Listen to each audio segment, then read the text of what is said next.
아닌 것은 아닌 것입니다라는 제목으로 말씀을 나누겠습니다.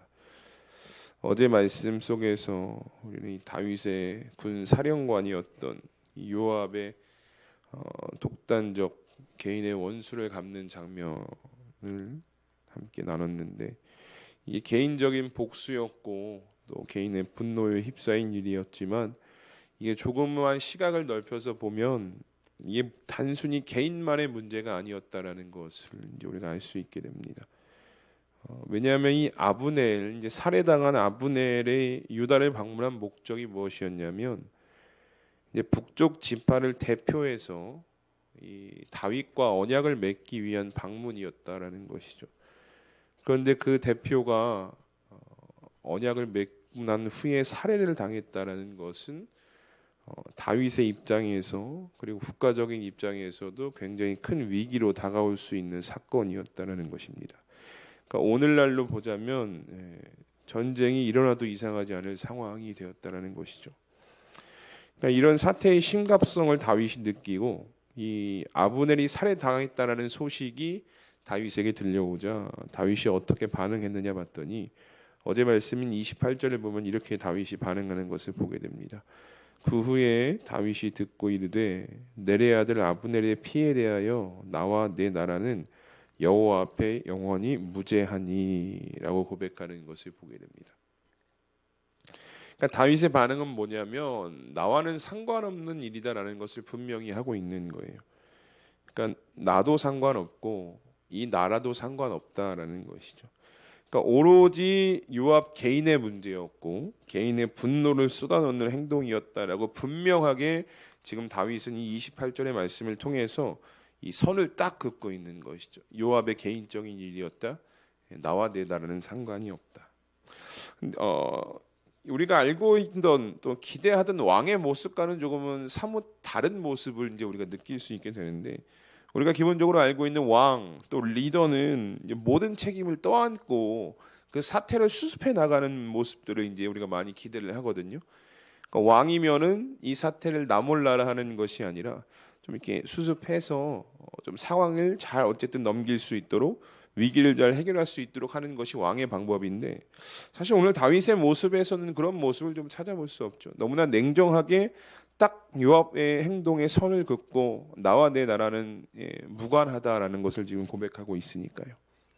그런데 다윗의 어떤 이 모습이요, 이 행동이 여기서 끝나는 것이 아니라 29절을 보면 이 요압을 향해서 정말 이 많은 저주를 지금 쏟아내는 것을 보게 되는데, 29절에도 이렇게 말씀합니다. 그 죄가 요압의 머리와 그의 아버지의 온 집으로 돌아갈지어다. 또 요압의 집에서 백탁병자나 나병 환자나 지팡이를 의지하는 자나 칼에 죽는 자나 양식이 떨어진 자가 끊어지지 아니할지로다 하니라. 아멘. 조카거든요. 그러니까 관계가 어쨌든 친척 관계잖아요. 근데 그럼에도 불구하고 이 요압의 행동에 있어서 다윗이 매우 냉정하게 막 저주까지 쏟아부으면서 마치 누구에게 들으라는 듯이, 이제 보란 듯이 이 일을 행하고 있다는 거죠. 저주의 종류가 여러분 세 가지인데, 첫 번째는 이제 유출병을 뜻하는 백탁병자와 나병 환자가 요압의 집에서 계속해서 나올 것이고, 두 번째는 지팡이를 의지하는 자와 칼에 죽는 자가 나올 것이고, 세 번째는 양식이 떨어진 자, 이제 경제적 빈곤이 이 가정에 계속해서 임할 것이라는 저주를 내리는데, 왜 다윗이 이런 저주를 내렸냐면, 이런 유사한 저주의 형태를 우리가 여러분 고대 사회에서 찾아볼 수가 있는데, 어떨 때 고대 사회에서 서로 이런 저주를 주고받았냐 봤더니, 언약이 파기되었을 때 내려지는 저주가 이런 유사한 형태였다라는 것이죠. 그러니까 다윗이 요압의 행동에 있어서 분명히 선을 긋고 잘못되었다 이야기하고 나와 내 나라는 상관없다라고 하면서 이 요압을 향해서 저주를 퍼부었던 이유는 무엇이냐면, 만약 이 요압의 행동을 통해서 북쪽 지파와 맺었던 그 언약이 깨어지면 그 책임은 오로지 요압에게 있는 것이다라는 것을 보여주기 위해서 이 요압을 향해서 이 저주를 지금 선포하고 있는 것입니다. 이게 고대 사회에 언약이 깨졌을 때 이런 저주의 형태가 선포되었던 것처럼, 이 언약이 파기되면 이건 온전히 요압의 책임이다라고 분명하게 선을 여기서 한 번 더 긋게 되는 것을 보게 됩니다. 참 치졸하게 생각되어질 수도 있을 것 같아요. 아니, 왕이 어떻게 저렇게 할 수 있나? 좀 책임감을 가지고 좀 해야 되지 않나라고 생각할 수 있는데, 우리가 가지고 있었던 지금까지 보아왔던 다윗의 이미지와는 조금은 상반되어진 이미지로 우리가 이 모습을 보게 되거든요. 그런데 여러분, 우리가 이 다윗의 행동, 이 요압과 분명히 선을 그었던 이 다윗의 행동을 왕으로서 어울리지 않는 모습이다, 왕으로서 치졸한 모습이다라고 여기기 전에 왜 다윗이 이렇게 행동할 수밖에 없었는가를 우리가 생각해 볼 수가 있어야 하는데요. 이 오늘 요압을 향한 이 다윗의 행동을 우리가 오늘 본문의 말씀을 통해서 두 가지로 한번 생각해 볼 수가 있게 되거든요. 첫 번째는 무엇이냐? 다윗이 왜 요압과 분명한 선을 그었냐 봤더니 이것은 어떤 정치적인 의도가 분명히 있었다라고 우리가 말씀 속에서 찾아볼 수가 있게 됩니다. 오늘 본문 31절부터 우리 33절까지 우리 함께 읽어보도록 하겠습니다. 시작. 다윗이 요압과 및 자기와 함께 있는 모든 백성에게 이르되 너희는 옷을 찢고 굵은 배를 띠고 아브넬 앞에서 애도하라 하니라. 다윗 왕이 상여를 따라가 아브넬을 헤브론에 장사하고 아브넬의 무덤에서 왕이 소리를 높여 울고 백성도 다 우니라. 왕이 아브넬을 위하여 애가를 지어 이르되 아브넬의 죽음이 어찌하여 미련한 자의 죽음 같은고. 아멘. 자, 이 다윗이요 분명한 선을 딱 그어요. 요압과 개인적인 행동이었다라고 선을 그어 어떤 일을 하냐 봤더니 이 아브넬을 성대하게 장례를 치러주는 것을 보게 됩니다. 어떻게 했냐면 장례도 치러주면서 애가까지 지어 부르면서 이 아브넬을 애도하고 있는 거예요. 근데 이 모습이 어떤 모습을 떠올릴 수 있냐면 앞서 사울이 죽었을 때 다윗이 사울을 애도했던 모습과 이 아브넬을 애도하는 모습이 매우 닮아 있다는 것을 보게 됩니다. 근데 여러분, 사울의 경우는 우리가 이해를 할 수가 있어요. 왜냐하면 관계가 어쨌든 깊었잖아요. 한 나라의 왕이었고 그 정도의 장례를 치러주면서 애도를 할 수 있는 존재였다는 것이죠. 그런데 사실 이 다윗과 아브넬의 관계는요 그 정도까지는 아니었다는 거예요. 성대하게 장례를 치러주고 애도를 하면서 심지어 후의 말씀을 보니까 다윗이 아브넬을 위하여 금식까지 했다라고 이야기하고 있거든요. 근데 이런 관계까지는 아니었는데 왜 다윗이 이렇게까지 요압과 선을 그으며 아브넬에게 성대한 장례를 치러 주었느냐? 오늘 본문 36절과 37절을 보면 이 다윗의 모습을 지켜본 백성들이 뭐라고 고백하냐면요, 이렇게 고백하고 있어요. 온 백성이 보고 기뻐하여 왕이 무슨 일을 하든지 무리가 다 기뻐하므로 이 날에야 온 백성과 온 이스라엘이 넬의 아들 아브넬을 죽인 것이 왕이 한 것이 아닌 줄을 알았다라고 이야기하고 있다는 거예요. 그러니까 다윗의 행동을 보고요 백성들이 처음에는 의심했거든요. 누구나 의심할 수밖에 없는 상황이죠. 언약을 맺으러 왔던 한쪽의 대표가 살해되었으니까 이 다윗도 거기서 자유로울 수가 없었다라는 거예요. 분명한 책임도 다윗에게 있다라는 거죠. 요압과의 선을 분명히 긋긴 했지만 어쨌든 한 나라의 대표고 리더였기 때문에 그 책임이 분명히 있었다라는 것인데 이 다윗이 진정으로 진심 어린 행동으로 아브넬을 장례하고 애도하고 금식하는 행위를 보이자 백성들이 그 모습을 보고 뭐라고 생각했냐면 아브넬을 죽인 것이 다윗이 한 것이 아니구나라고 깨달았다는 거예요. 그러니까 여러분, 우리가 이 모습을 보면서요 다윗이 요압의 행동에 선을 긋고 나와 내 나라는 거기에 무관하다라고 이야기하면서 이 장례를 해치는 행동들이 어떻게 보면 이 정치적으로, 왜냐하면 후에 어쨌든 하나님께서 기름 부은 이스라엘 백성의 왕이기 때문에 한 나라의 통합의 왕이 돼야 되기 때문에 정치적인 계산이 분명히 있었다라는 것을 우리가 오늘 말씀을 통해서도 확인할 수가 있죠.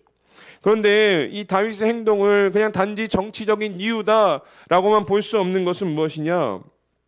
이 다윗의 어떤 성품이 그렇다라는 거죠. 그러면 이 요압과의 분명한 선을 그었던 다윗의 행동을 정치적인 이유가 아니라 우리가 또 무엇으로 해석할 수가 있냐면 이 불의에 대한 정의로운 반응으로 여러분 우리가 두 번째로 해석할 수가 있는데요. 어제 말씀에서도 우리가 살펴봤지만 이 요압의 행동은 동생의 원수를 갚기 위한 어쨌든 형의 의분으로 우리가 해석할 수가 있거든요. 그런데 이 원수 갚는 방법이요 요압의 마음은 충분히 이해가 되지만 하나님께서 세우신 법들을 너무나 철저하게 무시한 채 그 보복이 이루어졌다라는 것이요. 그러니까 뭐냐, 불의와 불법이 자행해서 이 요압이 개인의 원수를 갚았다라는 것이죠. 하나님의 공의와 정의가 살아 숨쉬는 나라 사회가 되어줘야 되는데, 이 하나님의 정의와 공의, 하나님의 말씀은 그냥 무시하고 개인의 감정이 앞서서 하나님의 말씀은 무시한 채 불의대로, 불법대로 이 일을 행했다라는 것이죠. 그러니까 다윗이 요압과의 행동에 분명히 선을 그은 것은 하나님께서 정하신 방법이 아니었다. 너가 불의를 행했기 때문에, 불법을 자행했기 때문에 나는 너와 선을 그을 수밖에 없다. 이 정의로운 반응으로 우리가 이해할 수 있게 된다라는 것입니다. 여러분, 다윗은요, 요압이 보인 행동을 옹호할 수가 없었거든요. 요압의 편에서 이해를 할 수가 없었다라는 거예요. 만약, 성경에 만약은 없지만 만약 다윗이 요압의 행동을 이해하고 옹호한다면 이는 어떤 모습이냐면요, 죄를 인정하는 꼴이 되는 거예요. 나는 하나님의 반대편에 서겠다라는 이 행동이 되는 것이거든요. 그래서 다윗은요, 요압과 분명한 선을 그을 수밖에 없었다라는 거예요. 불법을 인정할 수가 없거든요. 하나님의 정의와 공의를 경험한 자로서 불의를 인정할 수 없기 때문에 요압과의 선을 분명히 그었다라는 것이죠. 그런데 사실 여러분, 다윗의 입장에서만 본다면 이 요압과 선을 긋고 요압의 행동을 막 저주를 퍼붓는 것이요, 굉장한 부담이 있었다는 거예요. 왜냐하면 이 요압의 태도가요, 다윗을 어떻게 대하는지 우리가 어제 말씀을 통해서 살펴봤거든요.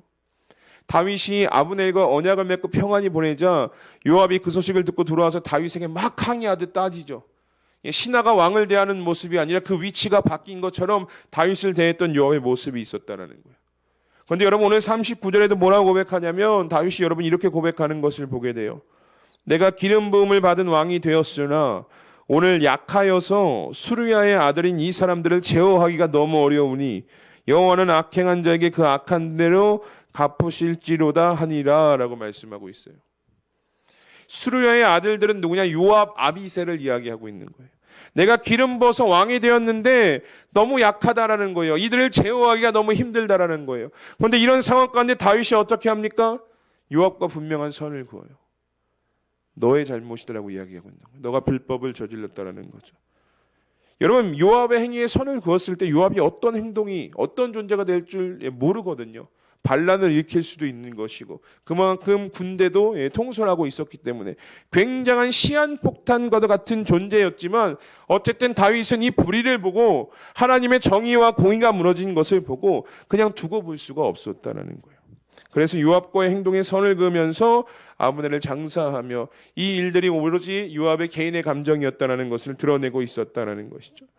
여러분, 오늘날 우리가 살아가는 사회를 보면 불의한 것들이 너무나 많이 일어나고 있다는 것을 우리가 피부로 느끼게 됩니다. 이게 뭐 분야가 어디냐 이게 중요한 것이 아니라 모든 개인이나 단체나 여러 분야에서 불의가 너무나 쉽게 지금 자행이 되어져 가고 있다는 거예요. 근데 너무나 마음이 아픈 것은 뭐냐면 불의를 저지르고도요, 이 불의를 정의로 마치 포장해서 정의인 듯 행동한다는 거죠. 잘못을 했으면서도, 불법을 저질렀으면서도 그냥 눈 가리기 식으로 포장해서 이것이 정의다라고 이야기하고 있는 것이 오늘날 사회라는 것입니다. 근데 여러분, 이게요, 먼 이야기가 아니에요. 우리 주변에서도 매일과 같이 지금 일어나고 있고요. 심지어는 그리스도인이라 불리는 자들의 삶에서도 이런 모습들이 나타나고 있는 거예요.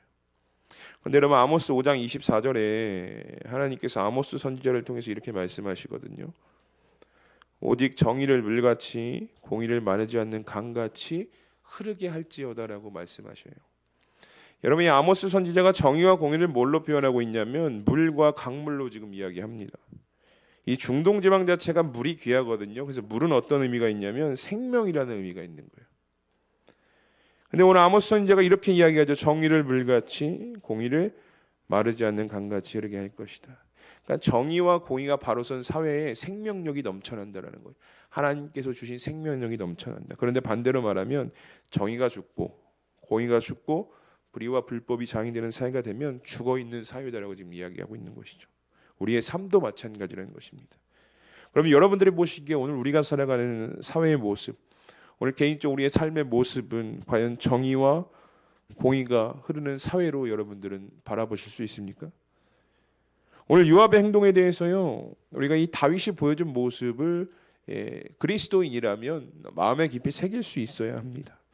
요압의 행동이요, 다윗에게 있어서 유익이 될 것인가, 나에게 있어서 불이익이 될 것인가. 다윗은 이것을 판단하고 움직인 것이 아니라 그저 요압의 행동을 보니까 하나님의 말씀을 너무 무시하고 불의하고 불법으로 자행했기 때문에 이것이 나에게 유리한가 불리한가, 요압과 선을 긋는 게 나에게 유리한 것인가 나에게 불리한 것인가, 이렇게 판단하기 이전에 딱 선을 그었다라는 거죠. 하나님의 정의와 공의가 세워지는 나라를 만들어야 했기 때문에. 그래서 39절에 이렇게 고백하잖아요. 여호와는 악행한 자에게 그 악한 대로 갚으실지로다. 하나님, 제가 할 수 없으니 하나님께서 도와주시옵소서는 고백이 있는 것이죠.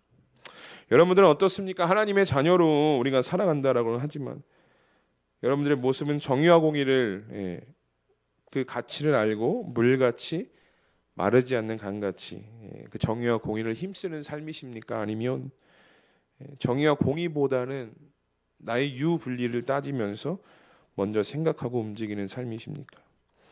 내일 저희 중고등부가 캠프 가거든요. 이제 캠프 가서 아이들과 함께 1박 2일 청년들과 갔다 오는데, 이제 내일 저희가 12시에 출발하는데 오후 일정이 이제 경주월드에 가서 아이들과 교제하는 시간이 있습니다. 근데 이 경주월드는 단체 예약이 있어요, 여러분. 그래서 15명 이상부터 단체로 이렇게 등록을 해서 갈 수가 있게 됩니다. 왜 단체로 가려고 하냐면 비용이 조금 많이 절감되거든요. 그러니까 이용료가 절감이 돼서 어떻게든 15명을 맞춰서 이제 단체로 가려고 했는데, 숫자를 이제 카운트 쭉 하다 보니까 한 명 정도, 뭐 많게는 2명 정도가 부족한 거예요. 이 1명 정도, 2명 정도가 부족하니까 제 마음에 어떤 생각이 들었냐면 인간적인 방법이 이제 생각이 든 거죠. 15명으로 일단 신청을 하고 가서 한두 명 못 왔다라는 핑계로 저렴하게 이용해도 되지 않을까라는 어떤 인간적 방법이 막 이제 생각이 나는 거예요.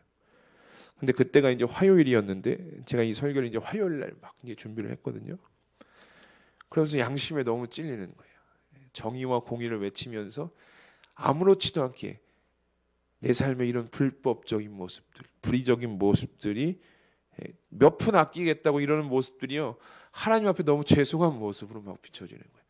정의와 공의를 막 이렇게 하고 타자를 치면서 그런 생각을 하고 있었다라는 자체가 하나님 앞에 너무 죄송했다라는 거죠. 그래서 그냥 정해진 대로 원칙대로 이제 가기로 결정하게 됐는데, 여러분 참 창피한 이야기지만 우리의 삶에도요 이런 어떤 사소한 작은 불의의 모습들이 참 많다라는 거예요. 근데 더 문제가 되는 것은 뭐냐면 아무렇지도 않게 생각한다라는 거죠. 아무렇지도 않게 남들도 다 하니까, 이런 생각으로 우리가 이 일들을 하고 있다는 것이죠. 여러분, 이런 모습들을 만약에 하나님께서 바라보신다면 어떻게 생각하시겠습니까?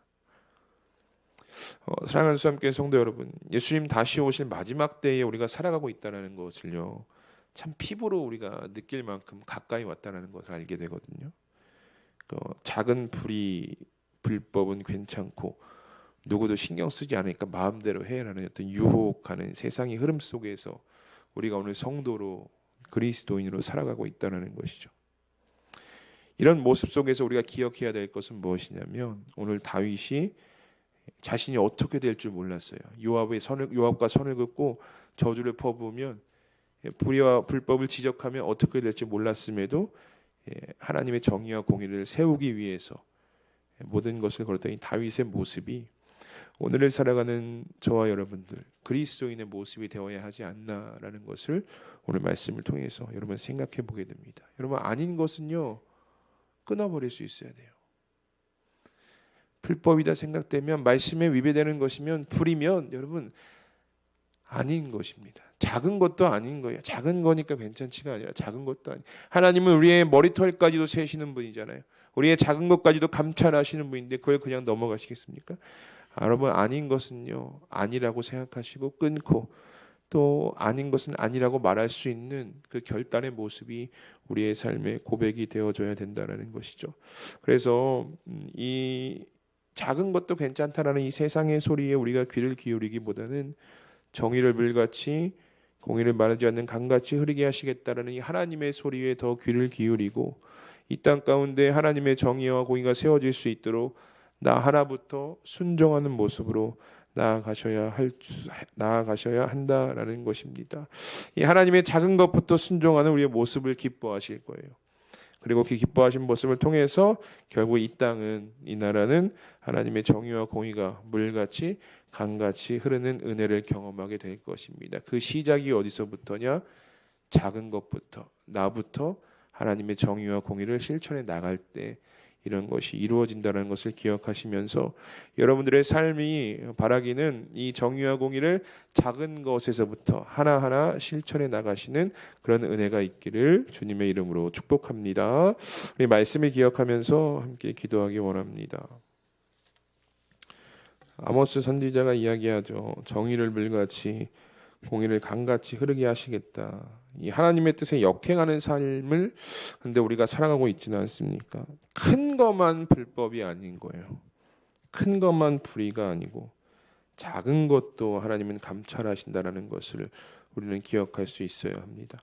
우리가 이 시간 함께 기도할 것은 하나님, 우리의 삶에 묻어있는 불의하고 불법적인 말씀에 어긋나는 관습들이 있다면 이 시간 끊어지기를 원합니다. 그런데 하나님, 이것을요 우리의 힘으로는 할 수 없사오니 우리와 늘 함께 하시는 성령께서 우리를 도와주셔서 나부터, 내 안에 작은 불의부터, 불법부터 끊어내고 나의 삶이, 우리 가정의 삶이, 우리 교회와 사회와 나라가 하나님의 정의와 공의가 세워져 가는 은혜를 우리 가운데 허락하여 주시옵소서라고 이 시간 함께 말씀을 기억하시면서 우리 합심하여 기도하며 나가겠습니다. 다 함께 기도합니다. 하나님 감사합니다. 오늘 요압의 행동이 다윗이 보기에는 불법이었고